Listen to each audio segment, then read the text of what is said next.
కేసీఆర్ కు చెంపదెబ్బలా కవిత కొత్త పార్టీ పెట్టనుందా అంటే అవుననే సమాధానం వినిపిస్తోంది. భౌగోళిక తెలంగాణ సాధించుకున్నాం, సామాజిక తెలంగాణ సాధించలేదు అన్న కవిత వ్యాఖ్యలకు కారణం కూడా ఇదే. రాష్ట్రంలో ఆర్థిక అసమానతలు, రైతు బంధుతో పేదోడికి అన్యాయం, మహిళా రిజర్వేషన్, పూలే విగ్రహ ప్రతిష్ట ఇలా కవిత తీసుకున్న అంశాలన్నీ కేసీఆర్ పాలనలో లోపాలనే చూపిస్తున్నాయి.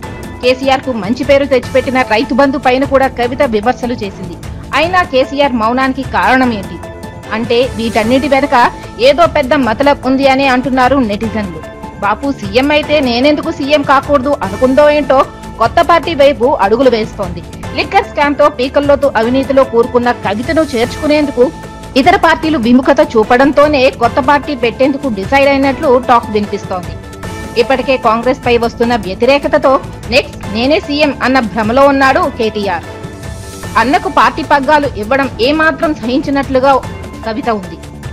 మరి కేసీఆర్ రాజకీయ వారసత్వం ఎవరు పుచ్చుకుంటారో భవిష్యత్తులో చూడాల్సిందే. వీటన్నింటికంటే ఇప్పటికే బీఆర్ఎస్ లో నూకలు చెల్లిపోయిన హరీష్ రావు రాజకీయ భవిష్యత్తు మరో ప్రశ్నార్థకం.